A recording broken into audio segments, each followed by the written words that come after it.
Llegaron a Bélgica, ahí solo estarían por la tarde y no dormirían ahí. Iban solo al museo de René Magritte. Uno de los tatuajes del hombre estaba basado en la pintura de él. Llegaron temprano y el museo estaba abriendo. Era lo mejor, casi no había gente y lo podían disfrutar más. Entraron y comenzaron a recorrer los pasillos, viendo cada una de las pinturas. Lucía dice: «No puede ser, ¿qué hace esta pintura aquí?». El hombre dice: «¿Cuál, baby? ¿La de los amantes?». Lucía responde: «Sí, es que ellos vivieron en mi reino». Y el hombre le dice: «¿Cómo?». Lucía responde: «Sí, eran unas personas, eran los más feos del reino, nadie los quería y encontraron el amor. Eran muy conocidos porque se amaban tanto que mantenían su amor oculto, lejos de las críticas. No querían que los vieran y taparon sus rostros. Eran vistos muy seguido en los jardines de las plazas y en todo el reino. Los poetas escribían de ellos y fueron un ejemplo del amor verdadero. Lejos de las apariencias, se querían por lo que eran, no por lo que presentaban». El hombre dice: «Oh, de verdad, qué cool. En este reino nadie sabe quién es ni por qué los pintó Magritte. Él era un pintor surrealista, pintaba cosas extrañas, ese era su don». Lucía dice: «Pues ellos eran muy famosos en mi reino y eran el ejemplo del amor verdadero». Continuaron recorriendo cada pasillo. El hombre se paraba en cada cuadro, le fascinaba la manera artística y comercial del pintor. Tenía lo suficiente para impresionar a los más destacados críticos de arte y también lo comercial para ser digerible para todo el público. Era perfecto, un transmisor del imaginario colectivo condensado en imágenes conceptuales. Terminaron de ver el museo y caminaron hacia la terminal. Bélgica no era muy llamativo comparado con las ciudades que visitaron. Solo fueron al museo, que era lo más emblemático de aquel lugar. Se dirigieron hacia Holanda y su capital, Ámsterdam. Fue el primer centro comercial de Europa. Ahí comenzó la bolsa de valores. Eran grandes comerciantes y era como un nodo comercial. Todas las transacciones a futuro se movían ahí. También era famoso por su vida nocturna y lo que les ofrecía: prostitutas y sexo. Diversión para los piratas y comerciantes de los reinos que ahí se encontraban y realizaban las transacciones monetarias que eran el eje económico de este continente. Todo esto fue en siglos anteriores. Por ahora la ciudad era una ciudad normal, como las otras de Europa. Llegaron a su hostal y visitaron la ciudad. Tomaron un tour gratuito que daban los estudiantes de intercambio por unas propinas y conocieron la historia de Ámsterdam. También visitaron el barrio rojo, que para el hombre no era tan rojo. El hombre, después de haber visitado Bangkok, nada se le hacía sorprendente. Caminaron por las vitrinas cristalinas, donde podías ver a las prostitutas y ofrecer sus servicios. No tenía nada de prohibido. Había familias con niños observando las vitrinas. Era más un atractivo turístico que una decadencia respetable. La princesa observó el fenómeno. Le pareció interesante, pero no le impactó tanto como Tailandia. Ahí sí vería la decadencia de la sociedad de este mundo. Ámsterdam solo ofrecía marihuana controlada en porciones pequeñas y rebajadas y reglamentado por el gobierno. Ellos ganaban de esa supuesta decadencia, entre comillas. Toda la droga era muy cara y los servicios sexuales también. Era más fácil conseguir una prostituta en Roma y droga de mejor calidad que ahí. Durmieron y en la madrugada partirían a Berlín, un lugar que cambiaría la visión del hombre y que repercutiría en su gran amigo Kiel, que tomaría varias de esas vivencias a su favor. Tomaron el tren hacia Berlín, en Alemania, un país fuerte, caracterizado por su población que era autónoma y reactiva. Cambiarían la historia guiados por un gran líder que los llevaría a la gloria mundial o a la destrucción total, y fue el segundo el caso. El hombre había visitado ese lugar y conoció su historia, la del tercer gran dictador, Hitler. Era tan malo para los demás pero tan bueno para Alemania. Los llevó a la cúspide, pero su manera de conquistar y gobernar se salió de control. Transformó el mundo entero y después de su gobierno el mundo no volvería a ser el mismo. El tren arribó a Berlín, una ciudad muy pero muy vanguardista. Eran independientes y disciplinados. Tenían contado cada árbol que habían plantado, y su civilización, rasgada por la gran dictadura que sufrió por su antiguo dictador, había cambiado. Su forma de vida era efervescente en cultura y propuesta. El arte era innovador, así como su música. Tenían edificios abandonados por la Gran Guerra que ahora habían sido habitados por extranjeros y radicales nacionales. Sobrevivían de la venta de arte, cuadros, música y textiles de vanguardia. Sostenían la economía de los edificios Ocupa, así se llamaban esos edificios. Había shows en vivo de bandas que no tenían nada que ver con lo radiable y además eran gratis. Esos edificios que fueron destruidos y bombardeados se convirtieron en cazuelas chispeantes de creatividad, ardiendo en arte. Era algo que el hombre ya había vivido y que quería mostrarle a la princesa Lucía. Llegaron a un hostal cerca del movimiento berlinense y justamente ahí, a unos metros, se encontraba la plaza principal, donde tomaron un tour que les mostraría todo el recorrido nazi, la dictadura guiada por el líder Hitler, característico por sus discursos y su bigote recortado. Era la figura más odiada de este mundo, pero su legado y formas eran dignas de estudiarse. Tomaron el tour y les mostraron toda la evolución nazi. A la princesa no le significaba mucho, pero al hombre sí. Gracias a esa enseñanza, Kiel logró hacer grande su imperio. Siguió las historias que el hombre, que era su mejor amigo, le contó de Berlín y de Hitler.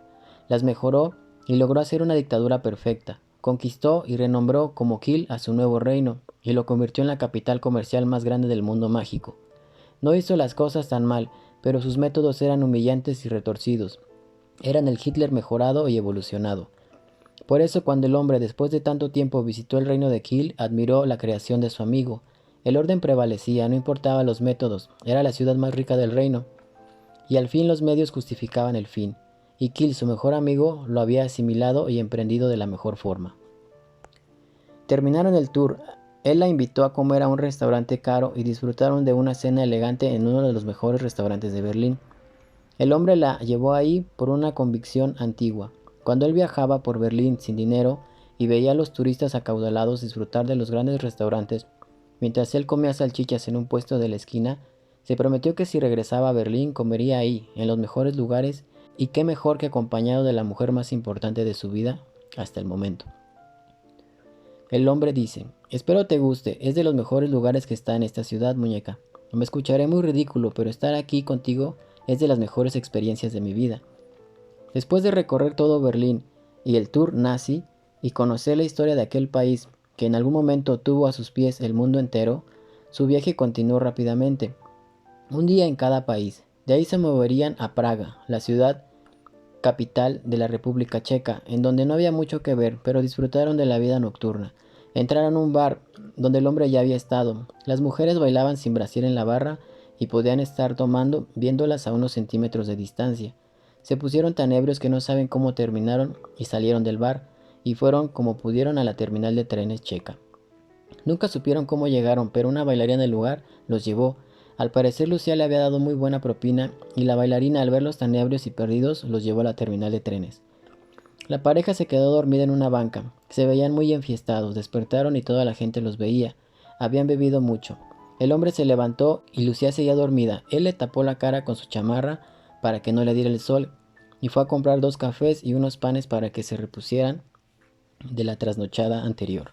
El hombre compró boletos para Budapest y Viena.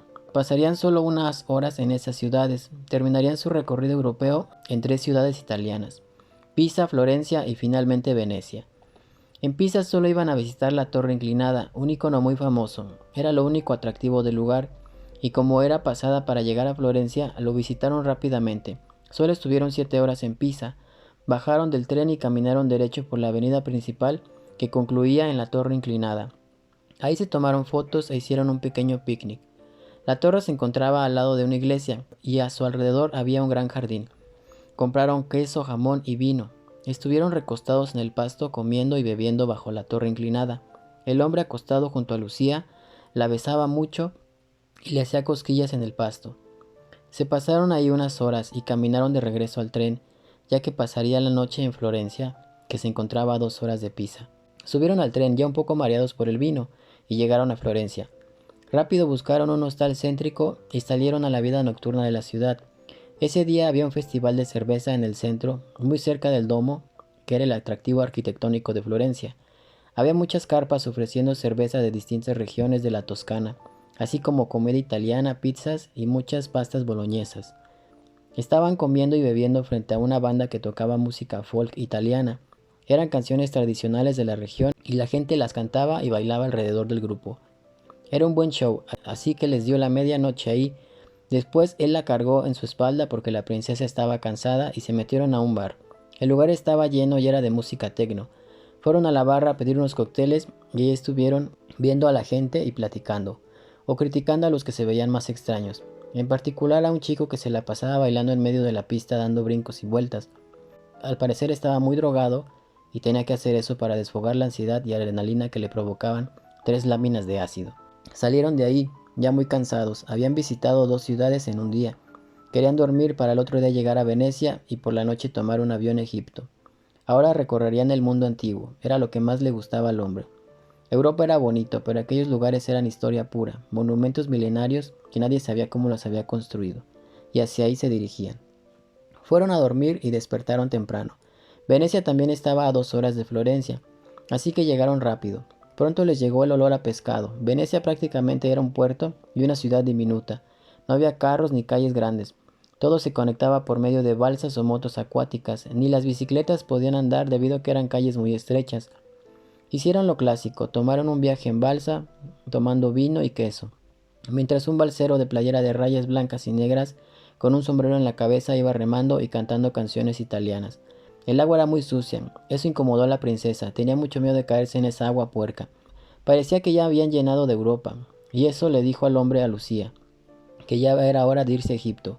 Ahí es una realidad muy diferente a lo que habían visto en Europa. Estaban en el primer mundo y drásticamente pasarían a conocer la pobreza y desorganización del tercer mundo. Tomaron el avión en la noche para amanecer en El Cairo, la capital de Egipto. Ahí no llegarían a hostales. Era un lugar peligroso y además aún más peligroso para las mujeres. Dominaba la religión musulmana y todas sus mujeres estaban tapadas.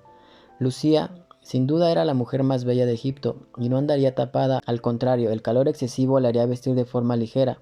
Y en un país donde las mujeres están cubiertas, si los hombres ven a una con poca ropa y muy guapa, son capaces de todo por tocarla y manosearla. Por eso lo mejor era llegar a un hotel y cerca de las pirámides, que era el lugar que visitarían.